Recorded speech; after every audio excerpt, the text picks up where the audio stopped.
Shalom, Jemaat GBI Ebenezer yang dikasihi oleh Tuhan Yesus.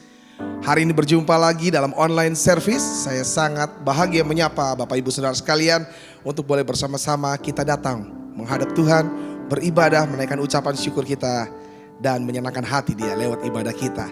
Satu ayat bagi saudara di Mazmur 62 ayat yang kedua, hanya dekat Allah saja aku tenang, daripadanya lah keselamatanku.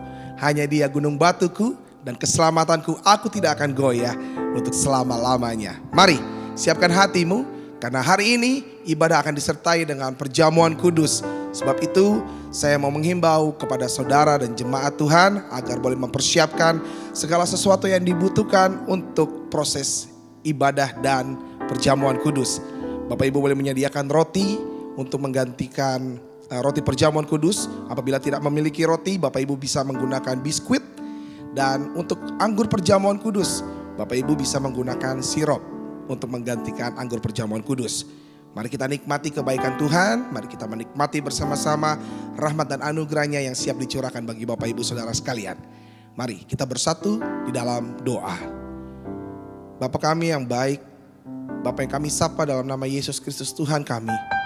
Sungguh kami mengucap syukur untuk kebaikan-Mu dalam hidup kami. Kalau kami boleh ada sebagaimana kami ada, semua karena campur tangan Tuhan. Semua karena kebaikan Tuhan yang tak terbatas dalam hidup kami. Izinkan kami hari ini dimanapun kami berada, untuk kami boleh memuliakan nama Tuhan, untuk kami boleh meninggikan nama Tuhan lewat ibadah kami. Lewat online ibadah ini, kami percaya Roh-Mu yang hidup hadir di tengah-tengah kami. Di tengah-tengah online service ini kami percaya Roh-Mu yang dahsyat siap untuk memberkati setiap kami. Kami siapkan hati kami siapkan pikiran kami, karena kami tahu Engkau menyediakan yang terbaik bagi setiap kami. Yang sakit disembuhkan, yang lemah diberikan kekuatan, yang susah dihiburkan. Kami percaya Engkau bersama dengan kami, bertata di atas setiap pujian kami, dan Engkau siap memberkati setiap kami. Terima kasih Tuhan Yesus. Kami undang Kau Roh Kudus, mari berkarya dari awal, pertengahan hingga akhir dari ibadah ini. Biar nama Tuhan yang dimuliakan, biar nama Tuhan yang ditinggikan. Di dalam satu nama kami berdoa, yaitu Yesus Kristus Allah kami. Haleluya. Amin. Puji nama Tuhan. Mari jemaat boleh bangkit berdiri bersama. Dimanapun engkau berada, boleh melihat kiri kananmu. Semangat, katakan, kita lebih dari para pemenang. Haleluya. Karena janjinya, keselamatan sudah menjadi bagian saudara dan saya. Kita telah ditebus oleh darahnya yang mahal. Mari bertepuk tangan, mari naikkan sukacita di hadapan Raja kita. Come on.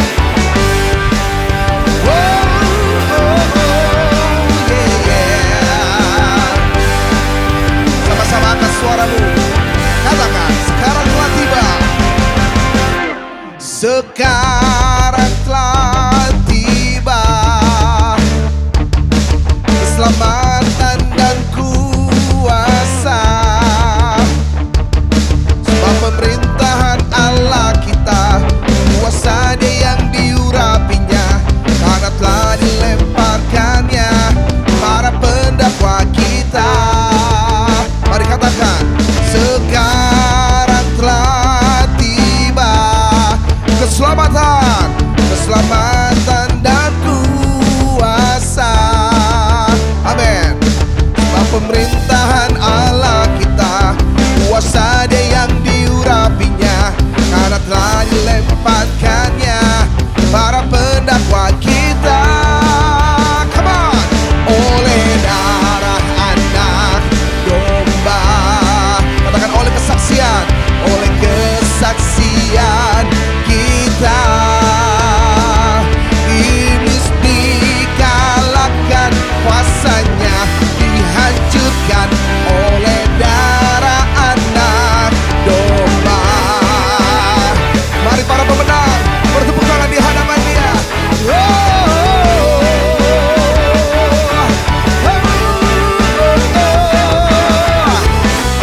Keselamatan dan kuasa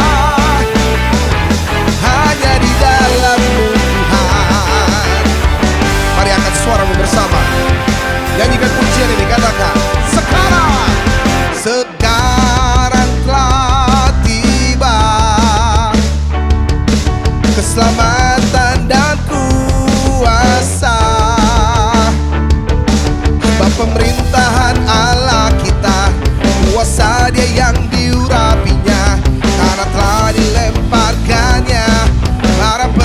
jiwa kita oleh darah anak domba.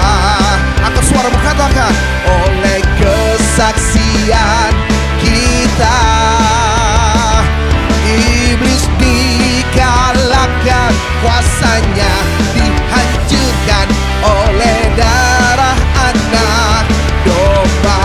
Katakan, oleh darah anak domba, oleh darah anak domba. Mari jemaat Tuhan katakan, oleh kesaksian kita iblis dikalahkan, kuasanya dihancurkan oleh darah anak domba. Oleh darah anak domba. Oleh darah anak domba.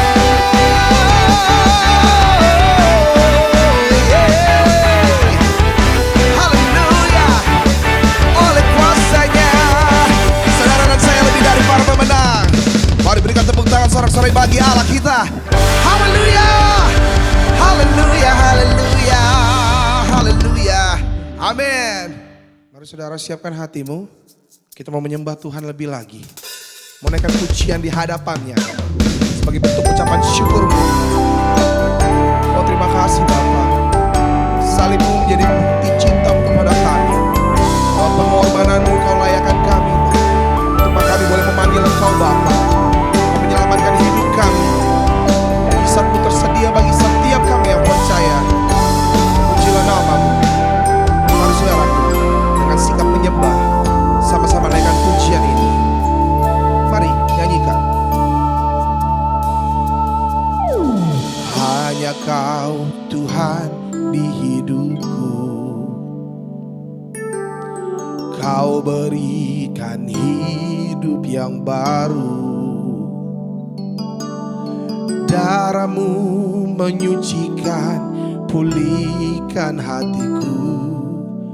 Ku nyatakan Kaulah segalanya. Engkaulah sumber pengharapan. Kuasa-Mu sanggup menyembuhkan.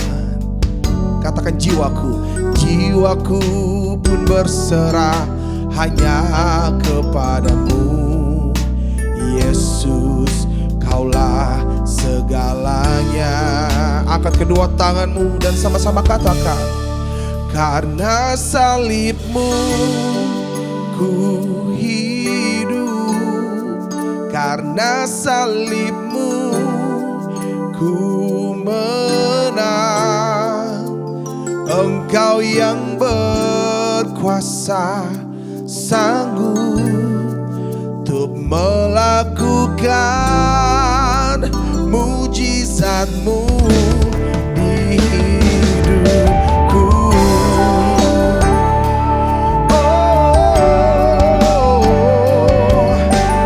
Kami percaya mujizat-Mu terjadi dalam hidup kami.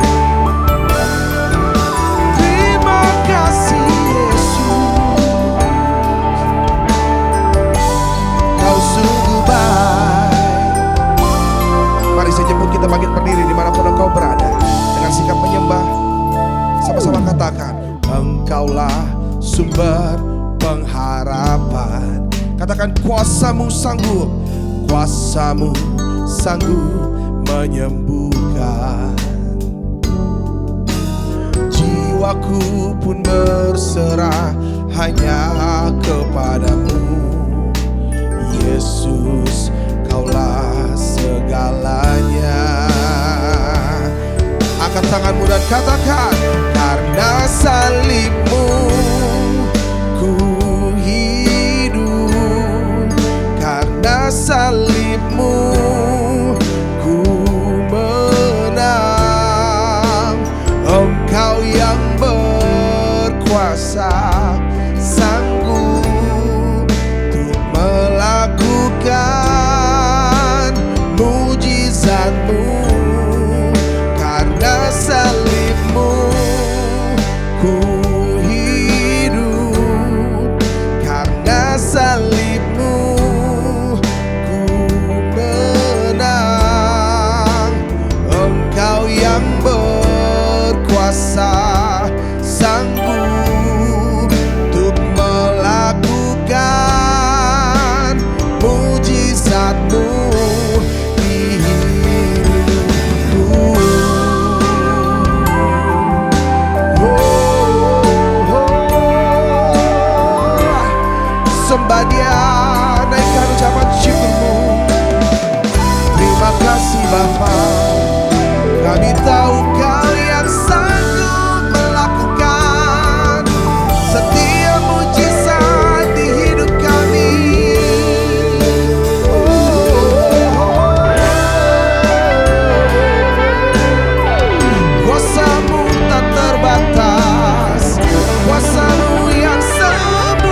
salibmu ku hidup. Mari nyanyikan pujian ini, katakan.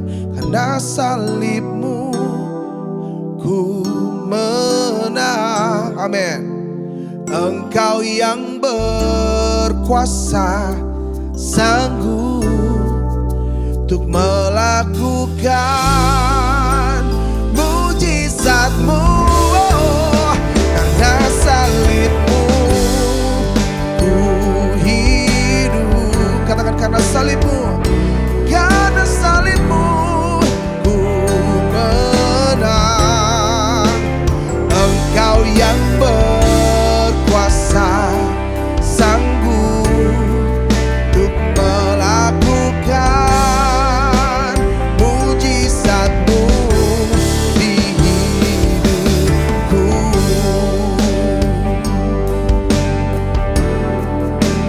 Engkau yang berkuasa, sanggup untuk melakukan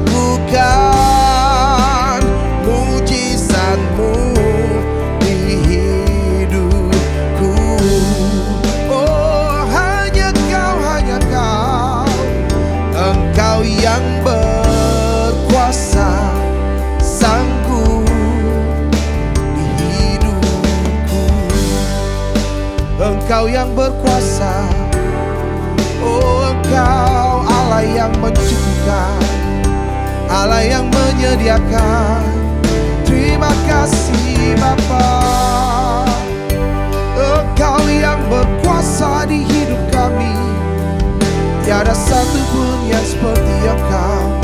Sungguh ajaib dan heran, perkasa. Oh, setiap kejadian-Mu dalam hidup kami penuh dengan kemenangan demi kemenangan. Oleh kuasa darah-Mu Kau telah tebus dosaku. Kekudusan-Mu melingkupiku. Kasih-Mu mengalir memulihkan jiwaku. Sungguh besar anugerah-Mu, Kau selamatkan hidupku. Ku menjadi ciptaan yang baru oleh kuasa darah-Mu. Mari sama-sama katakan, oleh kuasa darah-Mu. Angkat tanganmu. Kau telah tebus dosaku. Kekudusan-Mu, kekudusan-Mu melingkupiku. Amin. Kasih-Mu, katakan, mengalir, mengalir memulihkan hidupku. Sungguh besar anugerah-Mu, Kau selamatkan hidupku. Ku menjadi ciptaan yang baru oleh kuasa darah-Mu. Ku menjadi ciptaan yang baru. Katakan, oleh kuasa darah-Mu. Ku menjadi ciptaan yang baru oleh kuasa darah-Mu.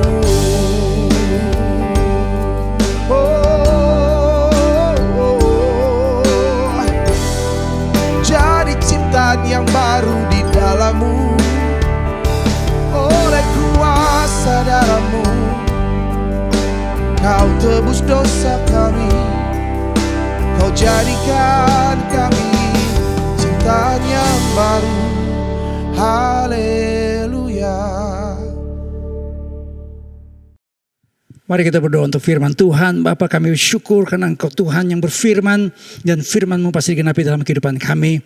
Engkau mengetahui masalah, kondisi, kesulitan, himpitan yang dialami oleh jemaat-Mu pada saat ini. Tapi kami tahu firman Tuhan menjadi jawaban buat setiap kami. Ajar kami Tuhan untuk selalu mengucap syukur dalam segala hal, karena itulah kehendak Allah dalam Kristus Yesus Tuhan kami.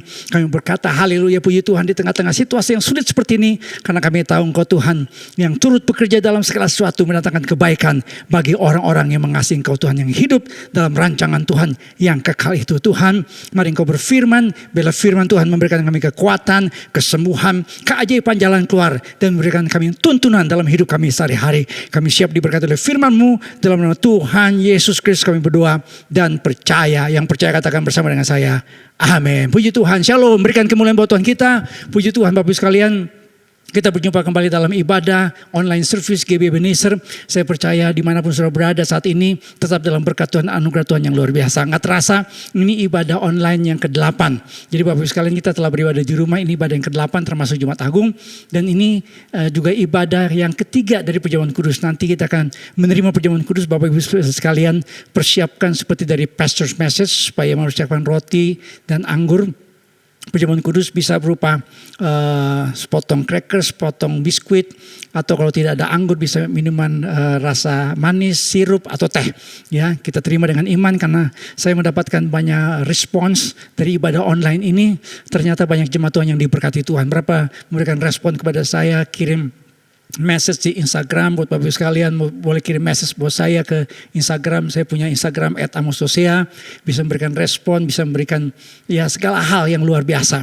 Ya, karena saya percaya dimanapun kita berada, Tuhan hadir dan memberkati kita. Orang yang berseru kepada nama Tuhan tidak pernah dikecewakan. Haleluya, puji Tuhan. Pada saat ini saya akan bicara tentang bagaimana kita tetap bahagia di masa-masa yang sulit. Saya bacakan dalam Amsal 16 ayat yang ke-20. Amsal 16:20 berkata, siapa memperhatikan firman akan mendapat kebaikan, dan berbahagialah orang yang percaya kepada Tuhan. Saya bacakan sekali lagi Amsal 16:20. Siapa memperhatikan firman akan mendapat kebaikan, dan berbahagialah orang yang percaya kepada Tuhan. Hasil penelitian tentang kebahagiaan menunjukkan ternyata kebahagiaan seseorang semata-mata bukan karena faktor-faktor eksternal, bukan karena lingkungan di mana dia berada, bukan karena dia keturunan bangsawan, darahnya biru sehingga dia nggak bisa sumbang darah karena darah biru. Dia bukan karena punya harta melimpah, harta yang katanya tidak habis 7 turunan, bukan karena dia punya kedudukan yang tinggi, jadi pejabat, pangkat yang tinggi, cantik, keren. Karena kenapa? Yang namanya kebahagiaan 80% karena faktor dalam diri manusia, faktor internal. Saudara-saudara, ada yang namanya Tesi, seorang pelawak Sri Mulat yang terkenal. Ternyata dia menjadi pecandu narkoba. Dia ditangkap polisi, dan yang tragisnya adalah nyaris dia bunuh diri di kantor polisi. Karena kenapa? Dia mulai putus asa terhadap hidupnya. Padahal Tesi kita tahu ini pelawak yang buat orang banyak tertawa, lucu. Penampilannya buat kita bisa ketawa, saudara. Tapi ternyata hidupnya tidak bahagia. Doyok, saudara, yang juga adalah seorang pelawak yang buat orang juga ketawa-ketawa karena dia tampil lucu banget nih orang. Tapi ternyata dia pakai yang namanya narkoba. Seorang bintang film yang terkenal dalam film Batman, saudara, salah satu pemerannya namanya Heath Ledger. Ternyata dia meninggal bunuh diri, saudara, karena dia kecanduan yang namanya obat-obatan di usia 29 tahun. Kenapa, saudara? Karena ternyata hidupnya tidak bahagia. Kenapa orang pakai narkoba? Kenapa selebritis pakai narkoba? Karena katanya punya uang banyak, karena pergaulan, karena gaya, ya mereka hidup lifestyle, karena tekanan pekerjaan, karena mereka harus kerja dengan kerja keras, karena sampai pagi hari mereka harus syuting, mereka depresi, mereka cemas dengan situasi yang mereka alami dalam hidup sebagai seorang artis. Penampilan mereka harus jaga, mereka harus punya image yang luar biasa. Mereka juga nggak mau karirnya turun, sehingga akhirnya saudara pakai narkoba supaya mereka tetap senang, tetap semangat, dan hidupnya saudara kadang-kadang tidak bahagia sehingga pakai narkoba. Saudara-saudara, pengguna narkoba di Indonesia menurut sebuah survei tahun 2019 sudah tembus sampai 3,6 juta orang. Jadi di Indonesia itu daruratnya sebenarnya bukan darurat corona saja, tapi darurat narkoba. Darurat narkoba itu saudara sudah bertahun-tahun kita alami. Makanya saudara, pengguna narkoba kita menemukan dari mulai pelajar sampai yang namanya mahasiswa, direktur perusahaan, bahkan ada orang-orang yang terhormat sebagai anggota dewan pakai narkoba, saudara. Saya menemukan itu karena kenapa? Karena mereka mau mencari sesuatu yang bahagia, yang bisa membuat mereka nyaman, ada damai yang mereka mau dapatkan. Padahal itu semua adalah ketenangan, kebahagiaan yang semu karena narkoba. Saudara, mengapa orang pakai narkoba? Seorang dokter namanya Dr. Andri, spesialis kejiwaan, mengatakan karena orang pengen cari kebahagiaan. Mereka yang mendapatkan yang ketenangan dalam hidup. Tapi saudara, Alkitab mengatakan dalam Amsal 17 ayat 22 berkata, hati yang gembira adalah obat yang manjur. Saudara tahu dalam lagu-lagu tahun 80-an kita sering nyanyi lagu hati yang gembira adalah obat yang manjur, yang manjur. Mesti sekali-sekali kita nyanyikan ya di hari Minggu ya. Saudara, lagu ini sebenarnya dicerminkan dari Amsal 17 ayat 22. Ini lagu saudara dari ayat Amsal 17 ayat 22. Apakah betul hati yang gembira adalah obat yang manjur? Ternyata betul. Di dalam diri kita ada yang namanya endorfin. Endorfin itu berfungsi seperti morfin. Jadi manusia sebenarnya nggak perlu yang namanya morfin karena ada yang namanya endorfin. Dan endorfin itu membuat orang merasa nyaman. Ya, dan hati yang gembira itu membuat katanya endorfin itu bekerja. Saudara, jadi dalam situasi yang seperti ini kita memerlukan hati yang gembira. Dimanapun kita mau berada, situasi yang seperti apa yang kita alami, kita harus punya hati yang gembira. Tapi pertanyaannya, bagaimana kita dapat memiliki hati yang bahagia di tengah-tengah kesulitan kehidupan ini? Yang pertama saudara, kita harus menjadi orang yang percaya kepada Tuhan. Amsal 16 ayat yang ke-20 berkata, siapa memperhatikan firman akan mendapat kebaikan. Berbahagialah orang yang percaya kepada Tuhan. Trust in the Lord and you will be happy. Percayalah kepada Tuhan dan engkau akan menjadi orang yang bahagia. Menurut sebuah survei yang dilakukan secara luas saudara di beberapa negara termasuk Amerika Serikat, ditemukan orang-orang yang beragama adalah orang-orang yang lebih bahagia. Orang ateis, orang skeptis, orang yang disebut agnostis, orang-orang yang tidak percaya sama Tuhan, orang yang tidak lagi bergereja, dikatakan di Amerika Serikat hidupnya tidak bahagia. Orang-orang yang bergereja, orang yang menyembah Tuhan, orang-orang yang cenderung lebih bahagia. Orang yang percaya kepada Tuhan, yang mengandalkan Tuhan, diberkati Tuhan. Orang yang mengandalkan kekuatan sendiri, karena dia tidak mau lagi percaya sama Tuhan, dia pakai kekuatan sendiri, dia percaya sama diri sendiri. Sudah tahu adalah orang yang Alkitab katakan terkutuklah orang yang mengandalkan manusia. Martin Seligman, seorang profesor dalam bidang psikologi juga menemukan orang yang religius, orang yang beragama lebih bahagia dan lebih puas terhadap kehidupan daripada orang yang tidak religius. Hal ini dikarenakan agama memberikan harapan akan masa depan dan memberikan makna dalam hidup bagi manusia. Orang yang percaya kepada Tuhan lihat masa depannya bukan madesu, masa depan suram, tapi madece, masa depan cerah. Ikut saya, madece, masa depan cerah. Itu adalah orang yang percaya kepada Tuhan. Kenapa orang tidak bahagia? Yang pertama karena perasaan bersalah. Tadi dalam ibadah pagi saudara saya khotbahkan salah satu sebab kenapa orang tidak bahagia karena perasaan bersalah. Feeling guilty. Daud dalam Mazmurnya, Mazmur 51 dia berdoa. Biarlah kegembiraan yang dari Tuhan kembali dalam dirinya. Kenapa? Karena Mazmur 51 adalah gambaran di mana Daud berdosa karena dia menghampiri Betsheba. Saudara, orang seringkali tidak bahagia karena ada yang namanya pengakuan, ingin diakui oleh orang lain. Orang ingin berkata sama dia luar biasa. Biasa di luar itu. Ya, ada perasaan takut, cemas. Ya, ada orang yang hidupnya saudara dikuasai yang namanya perasaan marah, materialisme. Bangun pagi-pagi cuma pikirannya duit. Orang zaman sekarang kepikiran karena aduh gak bisa kerja. Kita punya kesulitan ekonomi yang luar biasa sehingga orang kehilangan yang namanya kebahagiaan. Saudara, orang yang percaya kepada Tuhan adalah orang yang berbahagia. Kenapa saudara? Karena kalau kita gak punya iman kepada Tuhan, orang bisa bunuh diri.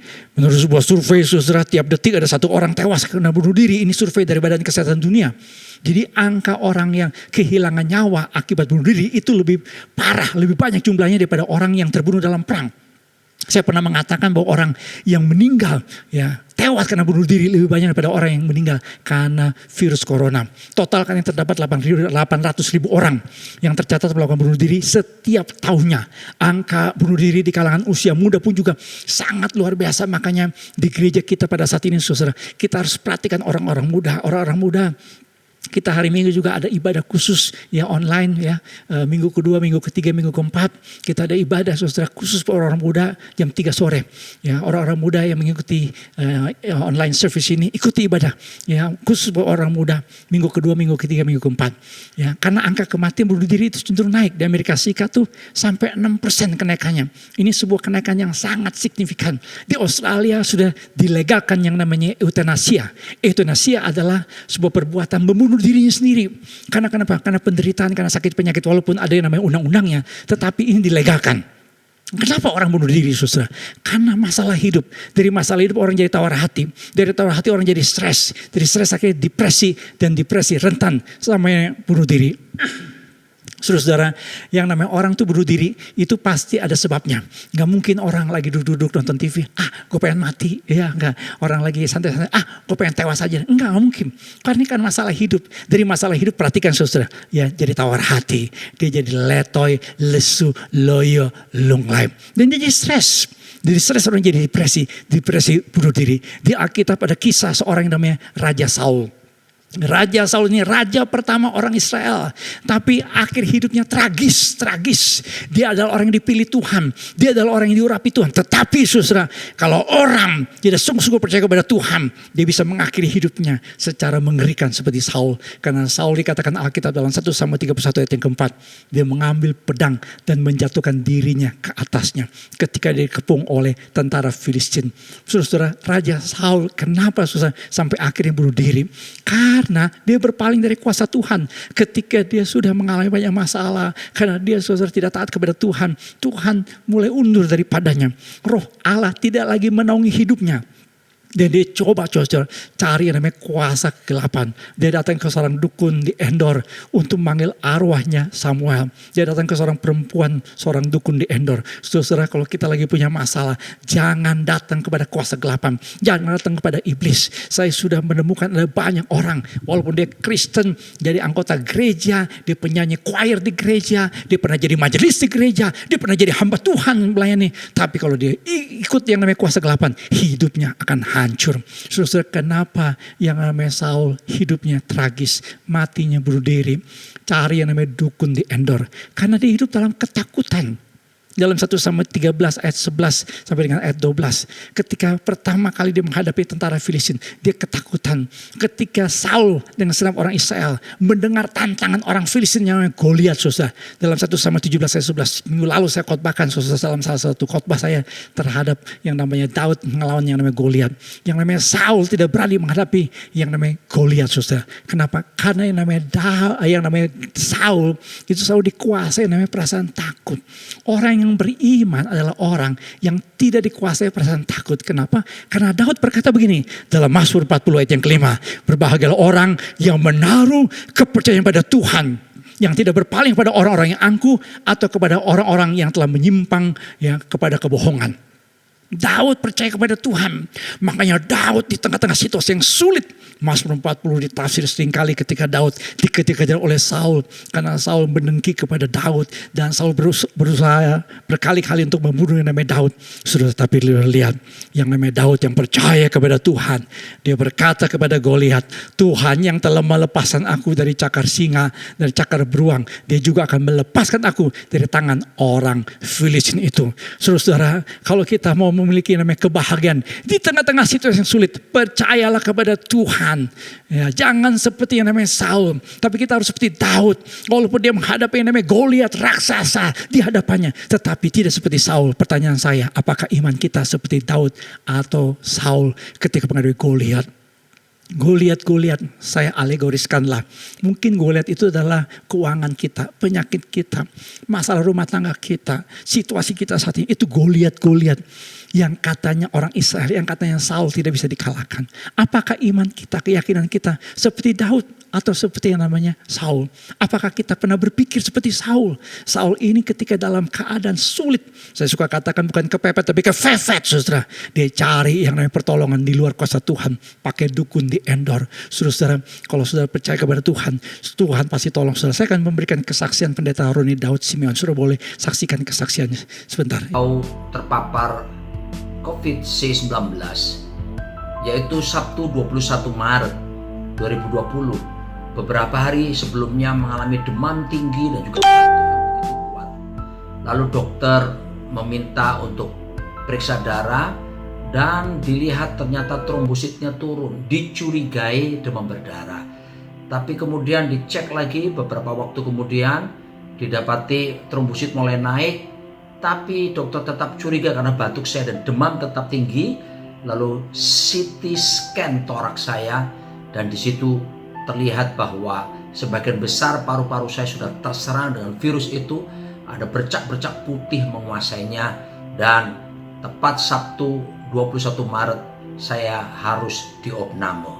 Itulah hari pertama saya mengetahui. Walaupun belum dites, tapi dokter karena pengalaman sudah tahu, dan beberapa waktu kemudian dites swab dan memang terbukti positif corona. Bentar, oke.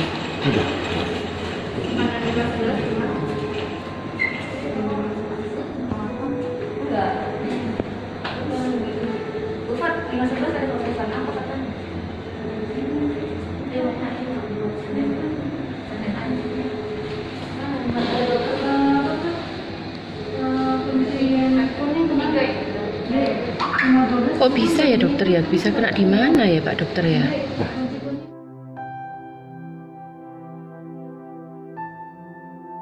Nah ini sebelah kiri, ini sebelah kanan tuh paru-paru saya waktu baru masuk, lihat dikuasai.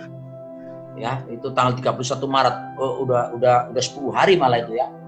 10 hari itu sebelah kanan paru-paru saya itu dikuasai sekali, dan sebelah kiri itu yang kemarin terbaru 16 hari saya diopname di rumah sakit, ditambah dengan 14 hari isolasi mandiri di kamar. Dalam kesendirian itu ada banyak hal yang Tuhan ajarkan kepada saya. Tuhan tidak pernah meninggalkan kita. Immanuel, Tuhan beserta dengan kita.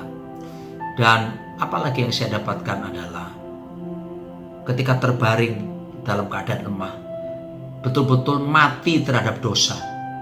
Keinginan untuk menjadi harta, keinginan untuk terkenal, keinginan untuk apapun dunia ini, keinginan mata, keinginan daging, keangkuhan hidup lenyap. Di situ Tuhan mengajarkan kepada saya untuk pertama, hidup takut akan Tuhan, untuk sungguh-sungguh mengasihi Tuhan dengan bukti, yaitu melakukan firman Tuhan. Saya ibaratkan Raja Wali terbang dengan 2 sayap. Sayap kiri, sayap berikutnya, sayap yang satu berkata, hormat dan takut akan Tuhan, karena Tuhan itu api yang menghanguskan. Lalu sayap yang berikutnya, intim dengan Tuhan, karena Dia penuh kasih. Nearness is likeness, kedekatan itu keserupaan. Jadi harus balance, harus seimbang. Intim sama Tuhan, tapi juga harus hormat dan takut akan Tuhan, karena Tuhan itu api menghanguskan. Dia Allah yang kudus, tidak bisa dipermainkan. Dan apa yang harus saya lakukan? Hikmat dari semuanya ini, yang berikutnya adalah mendorong saya sesudah ini untuk lebih bekerja menghasilkan buah bagi kepentingan kerajaan Allah. Biarlah sisa hidup saya ini menyatakan pengaruh lebih luas dan hidup terus menyenangkan Tuhan, berjalan dalam destiny, tujuan yang Tuhan tetapkan. Saya berdoa, saudara yang menyaksikan ini, berapa banyak saudara dalam kelemahan, sakit penyakit, percayalah kepada Yesus Kristus. Dia Tuhan dan Juru Selamat, bahkan Dia Raja di atas segala raja, sanggup menolong dan sanggup melepaskan kita dari segala penderitaan kita. Nah, bagaimana saudara? Ya, Pendeta Roni Daud Simeon, walaupun menghadapi situasi yang sulit, dia melewati yang namanya lembah kelam seperti digambarkan dalam Mazmur 23, tapi dia percaya Tuhan adalah gembala dalam hidupnya.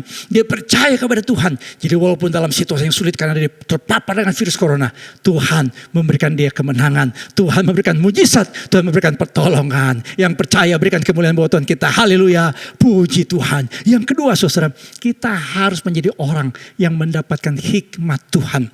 Amsal 3:13 berkata begini, berbahagialah orang yang mendapat hikmat, orang yang memperoleh kepandaian, Karena keuntungannya melebihi keuntungan perak dan hasilnya melebihi emas. Saudara, orang yang berbahagia bukan semata mendapatkan yang namanya perak, mendapatkan emas, bukan sekedar mendapatkan keuntungan dalam hidup, tapi lebih dari itu, berbahagia orang yang mendapatkan hikmat. Apa artinya hikmat? Seringkali kalau sudah lihat dalam kamus pengertian hikmat adalah orang yang memahami sebuah masalah dengan baik, orang yang punya kebijaksanaan, orang yang cerdas, orang yang punya akal sehat, akal budi, orang yang cerdik, itu ada orang yang berhikmat. Tapi dalam Alkitab, dalam bahasa Ibrani yang kata hakam, hokma, orang yang berhikmat adalah orang yang punya kepekaan akan Tuhan dan rela tunduk kepadanya. Hikmat seakan-akan didefinisikan itu kecerdasan manusia. Tetapi hikmat dalam hak kita adalah sesuatu yang Tuhan berikan. Kemampuan, kecerdasan yang Tuhan berikan. Kemampuan berpikir yang Tuhan berikan. Itu yang namanya hikmat. Makanya saudara dalam Amsal 3 ayat 5 berkata begini. Percayalah kepada Tuhan dengan segenap hatimu. Dan janganlah bersandar kepada pengertianmu sendiri. Kata pengertian di sini saudara artinya memahami. Membedakan. Bina dalam bahasa Ibrani adalah mengetahui pengertian yang diperoleh melalui indera manusia. Dan saya suka mengatakan saudara bahwa yang namanya kecerdasan manusia, hikmat manusia itu sangat-sangat terbatas. Dalam situasi yang sulit seperti ini, hikmat manusia tidak bisa menyelesaikan masalah. Kita sudah tahu saudara berbagai macam virus yang sampai hari ini dihadapi oleh umat manusia. Tidak bisa saudara menyelesaikan masalah. Ya, yang namanya virus seperti penyakit AIDS. Tidak ada obatnya. Kanker pun juga sampai hari ini tidak ada saudara. Orang mengatakan kanker sembuh karena obat tertentu. Ya, yang namanya kehidupan di dunia diwarnai dengan tantangan masalah. Makanya kita memerlukan hikmat dari Tuhan. Saya suka kasih contoh, ada banyak orang-orang pintar memberikan prediksi, memberikan ramalan yang meleset. Seperti seorang profesor yang mengatakan dari Oxford University ketika listrik pertama kali diperlihatkan, dipamerkan di Paris tahun 1878. Dia berkata begini, ketika pameran Paris ditutup, listrik akan mati dan tidak akan pernah mendengarnya lagi. Jadi Profesor Erasmus Wilson yang mengatakan yang namanya listrik tidak akan pernah ada dalam kehidupan manusia. Ternyata ramalan, prediksi dari profesor ini meleset.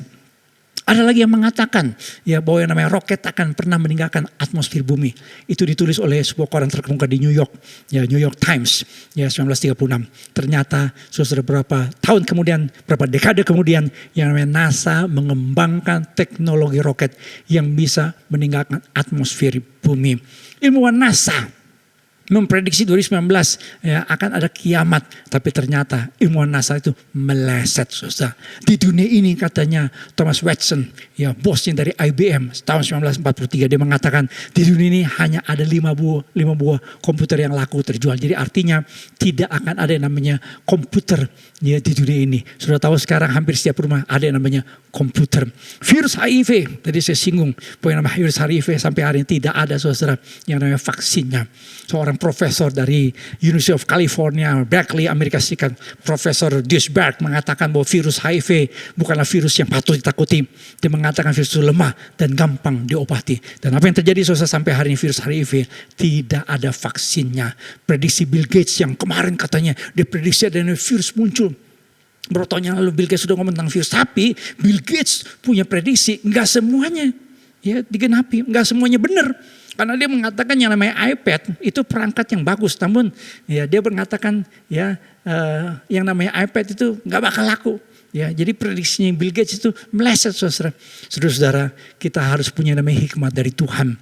Ya, kita harus punya kepekaan akan Tuhan karena orang yang berhikmat di dalam Alkitab saudara itu artinya orang yang punya kepekaan akan Tuhan dan rela tunduk kepadanya. Contohnya Isaac Newton.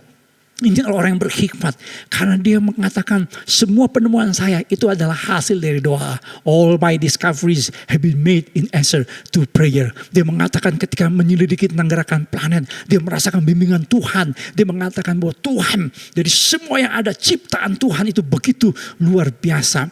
Saya suka buku-bukunya John Maxwell. Saya punya buku yang namanya The Maxwell Leadership Bible. Dalam Alkitab dari Kejadian sampai Wahyu, John Maxwell meneliti tentang leadership dalam Alkitab. Dan dia mengatakan bahwa karena saya baca Alkitab, saya menjadi seorang pengajar leadership terbaik yang pernah ada saudara di dunia pada saat ini. Saudara, kita harus minta hikmat kepada Tuhan. Karena Yakobus 1 ayat 5 berkata begini, tetapi apabila di antara kamu ada yang kekurangan hikmat, kekurangan hikmat, hendaklah ia memintanya kepada Allah. Dan yang memberikan kepada semua orang yang dengan murah hati dan tidak membangkit-bangkit, maka hal itu akan diberikan kepadanya. Hendaklah ia mintanya dalam iman. Mintalah hikmat dengan percaya. Sama sekali jangan bimbang. Sebab orang yang bimbang itu seperti gelombang laut yang diombang-ambingkan kian kemari oleh angin. Orang yang demikian, dia tidak akan menerima sesuatu yang luar biasa dari Tuhan. Saudara, kalau saat ini kita sedang punya masalah dan kita akan berkata, Tuhan saya mau masalah saya bisa terselesaikan. Berdoalah, minta hikmat dari Tuhan. Saya suka cerita yang namanya pendiri dari Wendy's Ovation Hamburger, ya, David Thomas, ya. Dia berdoa, dia minta dari Tuhan, dia udah pensiun, saya nggak tahu mau kerja apa. Tiba-tiba Tuhan kasih semacam hikmat, satu gambaran dalam pikirannya, sebuah restoran hamburger yang cozy, yang enak, dan dia buat, saudara. Dan sampai sekarang bisnis ini sangat luar biasa. Ada yang namanya Famous Amos, saya suka cerita, saudara. Ya enggak, kalau saya ini Unfamous Amos, ya ini Famous Amos. Ini adalah orang, saudara, yang mendirikan, ya, Willie Amos yang mendirikan. Amos itu bahasa Inggrisnya Amos, ya, Amos, ya, Willie Amos. Ya. Ini yang mendirikan yang namanya Famous Amos. Ya, di beberapa mall di Jakarta ada outletnya Famous Amos. Sama juga, saudara, ketika lagi punya masalah karena dia adalah manajer seorang artis yang gak laku, dia juga punya masalah keuangan. Dia berdoa, Tuhan, saya mesti bikin apa? Saya mesti kerja apa? Saudara tahu nggak? Dia tuh pintar bikin kue. Teman-temannya selalu ngomong sama dia, kue bikinan kamu tuh enak. Tiba-tiba Tuhan kasih hikmat. Ya, sepertinya Tuhan ngomong sama dia, nah, kenapa kamu nggak jualan kue aja? Padahal dia seorang manajer artis, kayaknya tuh bertolak belakang dengan apa yang dia kerjakan pada waktu itu. Tapi saudara, dia dapat hikmat dari Tuhan. Dan sekarang kita tahu ada namanya Famous Amos. Pertanyaan saya buat kita pada saat ini, pernahkah kita minta hikmat Tuhan dalam situasi sulit ini? Apakah perjalanan hidup kita saat ini karena hikmat Tuhan? Apakah kita telah sungguh-sungguh minta hikmat kepada Tuhan? Mintalah hikmat dari Tuhan. Berdoalah sungguh-sungguh dengan iman. Maka saudara akan dapat jawaban yang luar biasa. Jawaban yang selama ini saudara nggak pernah pikirkan. Itu Tuhan berikan pada saudara. Dan saudara menjadi orang yang diberkati Tuhan dan berbahagia. Walaupun dalam situasi yang sulit sekalipun. Yang percaya berikan kemuliaan buat Tuhan kita. Haleluya. Puji Tuhan. Yang ketiga, saudara, orang yang berbahagia dalam situasi sulit adalah orang yang menaruh belas kasihan kepada orang yang menderita. Amsal 14:21 berkata, siapa menghina samanya berbuat dosa, tapi berbahagialah orang yang menaruh belas kasihan kepada orang yang menderita. Tuhan Yesus mengajarkan adalah lebih berbahagia memberi daripada menerima. Firman Tuhan Yesus jelas mengatakan, berbahagialah orang yang murah hatinya, karena mereka akan memperoleh kemurahan. Happy are those who are merciful to others. God will be merciful to them. Saudara, sebuah survei dibuat di Swiss, di Universitas Zurich, Swiss. Jadi ada 50 orang dikumpulin. Mereka masing-masing dikasih jatah, ya. Setiap orang ini dibagi dalam 2 kelompok, masing-masing dikasih jatah sejumlah uang. Nah, kelompok yang pertama itu adalah kelompok yang dikasih uang supaya mereka belikan sesuatu, kasih sesuatu pada orang lain. Jadi berbuat baik, berbuat amal. Pokoknya uang yang mereka terima itu dalam jumlah uang tertentu dikasih buat orang, bukan untuk diri sendiri. Nah, kelompok yang kedua, saudara, dikasih uang tapi untuk kepentingan diri sendiri. Nah, selesai mereka lakukan itu selama beberapa waktu, mereka dikumpulin lagi dan otaknya di-scan. Jadi otaknya dilihat, ternyata otak yang berkaitan dengan kebahagiaan itu lebih banyak dimiliki oleh orang-orang yang dikasih duit untuk kasih lagi duitnya sama orang lain. Saudara Michael Norton, profesor dari Harvard Business School, memberikan kuesioner kepada 632 orang di Amerika Serikat. Dan hasilnya mengatakan, saudara, orang yang suka memberi itu lebih bahagia daripada orang yang duitnya dipakai untuk diri sendiri. If you want happiness for an hour, take a nap. If you want happiness for a day, go fishing. If you want happiness for a year, inherit a fortune. But if you want happiness for a lifetime, help someone else. Kalau kita mau bahagia selama 1 jam, tidur siang. Kalau kita mau bahagia selama seharian, pergi mancing. Kalau kita mau bahagia selama 1 tahun, dapat warisan. Tapi kalau kita mau bahagia sepanjang umur hidup kita, jadilah orang yang suka memberi. Menjadi orang yang berbaik hati kepada orang lain. Saudara-saudara, saya suka memberikan gambaran dari Danau Galilea dan Laut Mati. Kalau saudara mempelajari sedikit Danau Galilea dan Laut Mati, ada kontras yang luar biasa. Kenapa, saudara? Karena Danau Galilea ada kehidupan. Laut mati tidak ada kehidupan. Bahkan sekarang kalau saudara buka di YouTube, laut mati itu sudah semakin surut. Benar-benar ini laut mati. Ini katanya laut yang paling rendah datarannya di atas muka bumi. Nah saudara, di laut mati nggak ada kehidupan. Di Danau Galilea ada kehidupan. Ada ikan yang hidup di Danau Galilea, ada tumbuhan yang hidup. Di laut mati tidak ada ikan yang hidup. Tidak ada tumbuhan yang hidup. Orang tidak bisa tenggelam. Kenapa? Karena kadar garamnya tinggi. Nah diselidiki kenapa Danau Galilea ada kehidupan, laut mati tidak ada kehidupan. Karena Danau Galilea terima air dari pegunungan, masuk ke Danau Galilea, keluar lagi ke Sungai Yordan. Nah dari Sungai Yordan masuk ke laut mati. Sampai di laut mati, karena laut mati ini termasuk danau, sebenarnya danau yang paling rendah permukaannya di atas muka bumi. Jadi dia gak bisa mengalirkan lagi air ke tempat lain. Itu akibatnya kadar garam di laut mati sangat tinggi. Saudara, ini menggambarkan kehidupan orang Kristen, kehidupan orang percaya. Kalau mau bahagia saudara, jadilah Kristen Danau Galilea. Jangan jadi Kristen laut mati. Jangan saudara berdoa saudara, ya hanya untuk diri sendiri. Tapi berdoalah supaya saudara diberkati jadi berkat. Kemana arah hidup kita saat ini? Apakah kita jadi Kristen Danau Galilea atau Kristen laut mati? Kristen Danau Galilea adalah Kristen yang kalau berdoa itu beda dengan laut mati. Kalau laut mati berdoanya Tuhan berkati usahaku, pekerjaanku, bisnisku, karirku, masa depanku. Dalam situasi seperti ini ada banyak orang Kristen berdoa hanya untuk dirinya sendiri.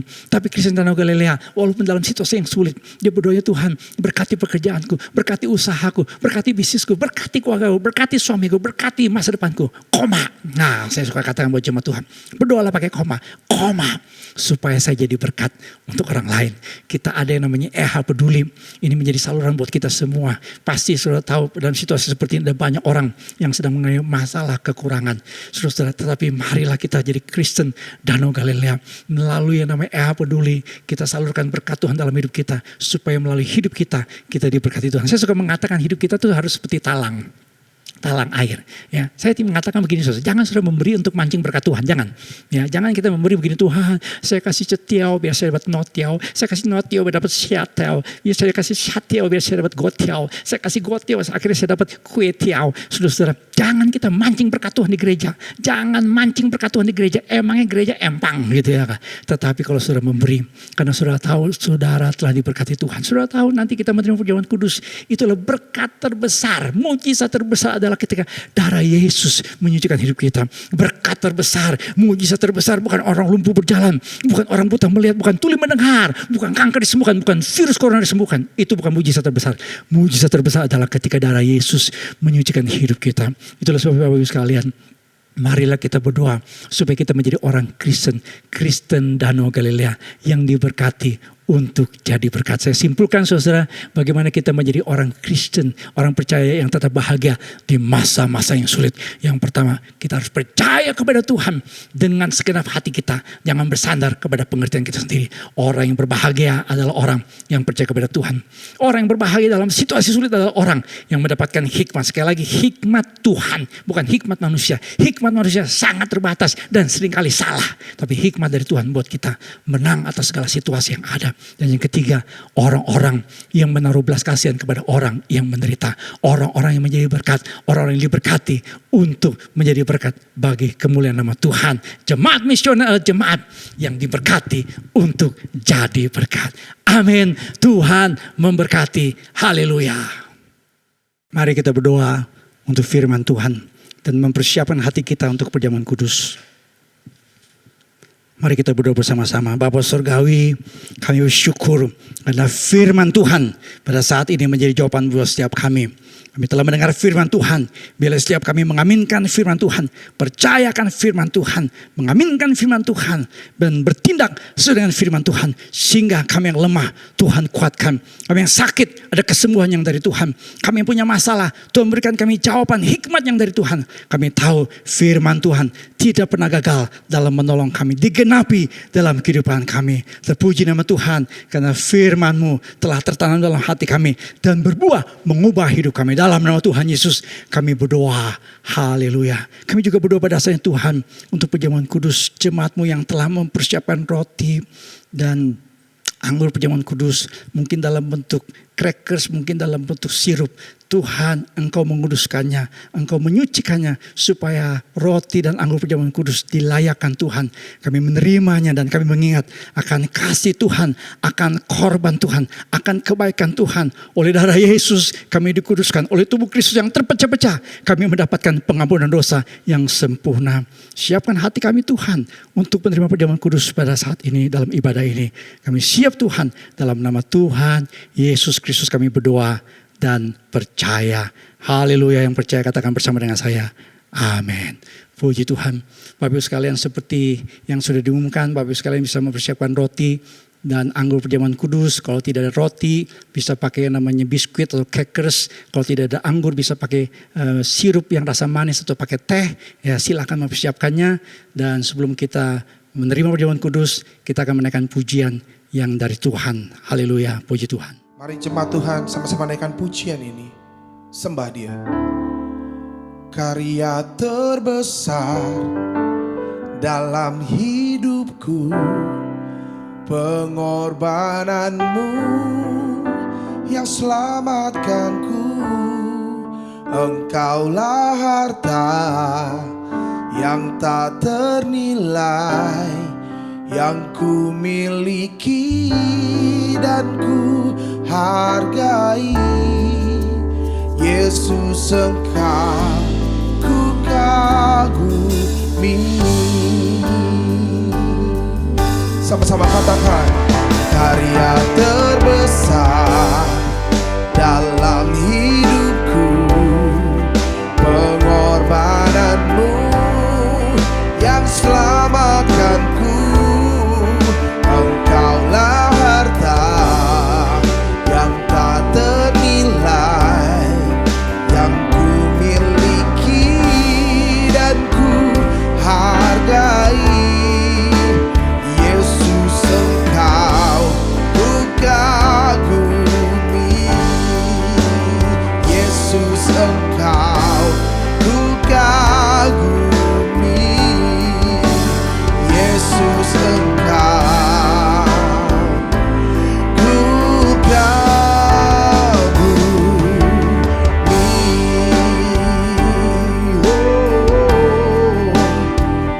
ucapan syukurmu, nyatakan kekagumanmu atasnya.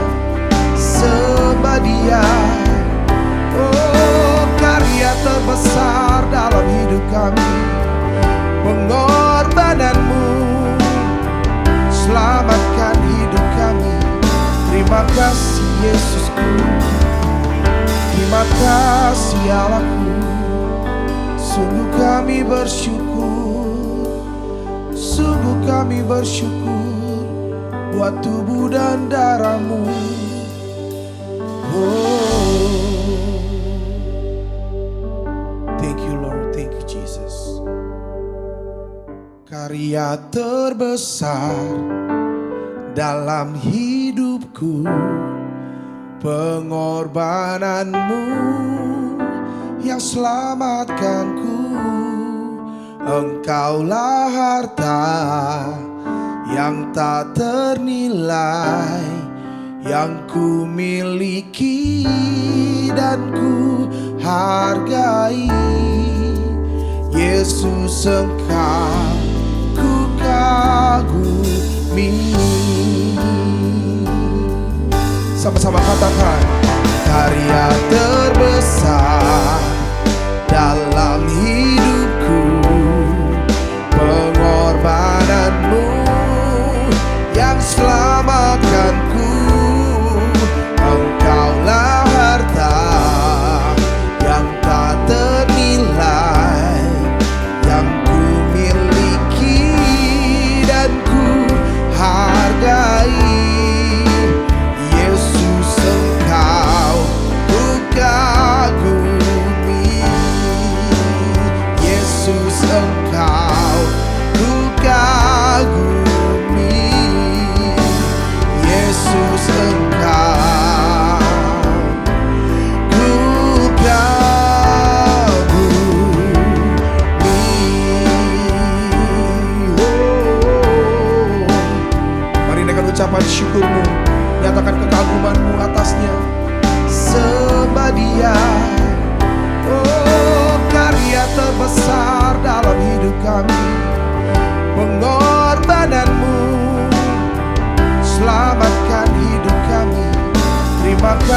Yesusku. Terima kasih Allahku, sungguh kami bersyukur, sungguh kami bersyukur buat tubuh dan darah-Mu.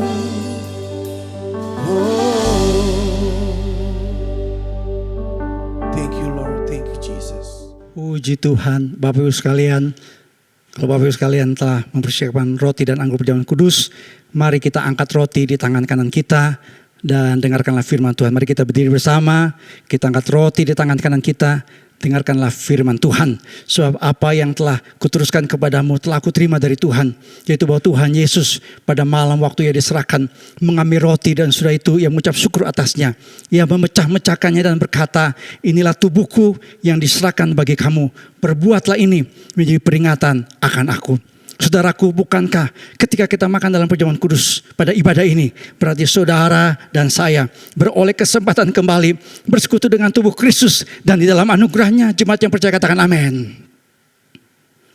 Saudaraku, apakah saudara percaya karena tubuh Kristus yang terpecah-pecah di atas kayu salib, kita mendapatkan pengampunan dosa dan memiliki hidup yang kekal bersama dengannya? Jemaat yang percaya katakan amin. Mari kita mengucap syukur saat untuk tubuh Kristus.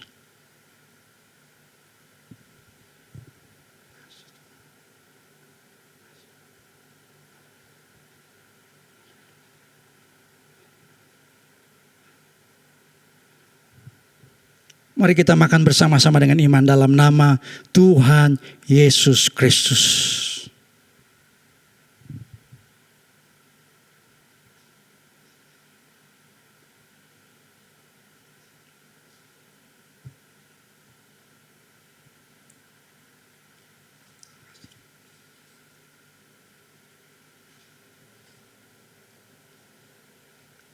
Mari jemaat Tuhan, kita angkat cawan di tangan kanan kita dan dengarkanlah firman Tuhan. Demikian juga ia mengambil cawan, sudah makan lalu berkata, cawan ini adalah perjanjian baru yang dimeteraikan oleh darahku. Perbuatlah ini setiap kali kamu minumnya menjadi peringatan akan aku. Saudaraku, bukankah ketika kita minumnya dalam perjamuan kudus pada ibadah ini, berarti saudara dan saya beroleh kesempatan kembali bersekutu dengan darah Kristus, dan di dalam anugerahnya jemaat yang percaya katakan amin.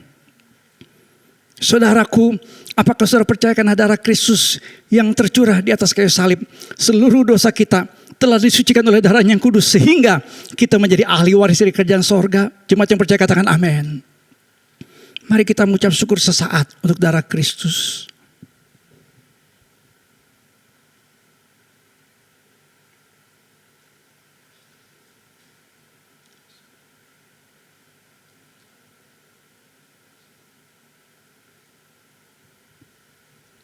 Mari kita minumnya bersama-sama dengan iman dalam nama Tuhan Yesus Kristus.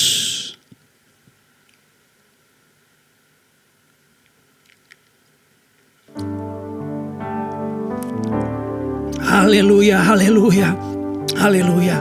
Angkat tangan saudara semua. Mengucap syukur, katakan terima kasih Tuhan. Terima kasih Tuhan, terima kasih Tuhan untuk korban-Mu, untuk tubuh Kristus, untuk darah Yesus. Terima kasih Bapa untuk darah Yesus yang telah menyucikan hati nurani kami yang jahat. Kami disucikan oleh darah Kristus. Oleh bilur Tuhan Yesus kami percaya, kami disembuhkan. Oleh karena anugerah yang besar, kami yang seharusnya binasa, kami yang seharusnya hilang, kami yang seharusnya tanpa pengharapan, tetapi oleh karena korban Tuhan Yesus kayu salib, kami ditebus oleh darah Yesus, kami diselamatkan, kami dibenarkan, kami disucikan, bahkan kami punya pengharapan hidup yang kekal bersama dengan Tuhan. Dan kami percaya ketika Tuhan datang dalam awan kemuliaan, kami semua terangkat bersama-sama dengan Tuhan selama-lamanya. Kami semua memiliki hidup yang kekal bersama dengan Tuhan, karena kami percaya oleh karena korban Kristus kami diselamatkan. Terima kasih Bapa untuk ibadah pada saat ini. Kami boleh menerima firman Tuhan, kami boleh memuji muliakan nama Tuhan, dan kami boleh menerima perjamuan kudus. Kami syukur Tuhan untuk jemaat Tuhan. Apapun kondisi masalah yang sedang dihadapi oleh jemaat Tuhan, kami percaya pada siang hari ini ada kemenangan, ada kekuatan yang Tuhan berikan buat kami. Tutup bungkus jemaat Tuhan dengan kuasa darah Tuhan Yesus. Setiap keluarga yang mengikuti ibadah dari rumah masing-masing. Kami tahu ada pelindungan Tuhan, karena Engkau Tuhan yang berfirman, yang menyertai kami sampai kesudahan zaman. Bersama dengan Tuhan kami cakap menanggung segala perkara. Kami tahu pada saat kami angkat tangan kami, Engkau Tuhan pasti turun tangan dalam kehidupan kami. Terima kasih Bapa. Hamba juga berdoa Tuhan untuk persembahan jemaat Tuhan yang biasa kami bawa pada awal-awal bulan. Kami mengembalikan miliknya Tuhan, yaitu persepuluhan. Tuhan, Engkau kuduskan persembahan persepuluhan jemaat Tuhan, persembahan yang lain dari jemaat Tuhan. Engkau menguduskannya. Kami memberi, kami mengasihi Tuhan, kami memberi karena kami tahu Tuhan telah memberi yang terbaik dalam kehidupan kami. Tuhan telah memberikan sesuatu yang luar biasa. Kami tidak bisa membalas kasih Tuhan. Kami hanya mau mempersembahkan hidup kami kepada Tuhan sebagai persembahan yang hidup, kudus, berkenan kepada Tuhan. Tuhan memberkati jemaat Tuhan yang telah memberi dengan sukacita, karena kami tahu Tuhan adalah Tuhan yang Yehova Jireh, Tuhan yang mencukupi segala kebutuhan kami. Terima kasih Bapa untuk kesempatan kami bisa berdoa lagi untuk negara kami, untuk Indonesia, untuk negara-negara yang saat ini sedang bergumul. Kami berdoa untuk mimpin negara kami, bahwa presiden kami, para pejabat dari tingkat pusat sampai tingkat daerah, PSBB yang diberlakukan di banyak daerah Indonesia, Tuhan tolong. Dan kami bersyukur Tuhan, karena pasti yang namanya virus corona ini akan berlalu dari Indonesia. Kami mau tetap berkata buat Indonesia, Shalom bagi Indonesia, Shalom bagi Indonesia, Shalom bagi Indonesia. Terima kasih Bapa. Kami juga berdoa, tetap berdoa untuk tenaga-tenaga medis yang saat ini sedang berjuang untuk kesembuhan para pasien. Tuhan berikan kekuatan para dokter, para perawat, para pasien.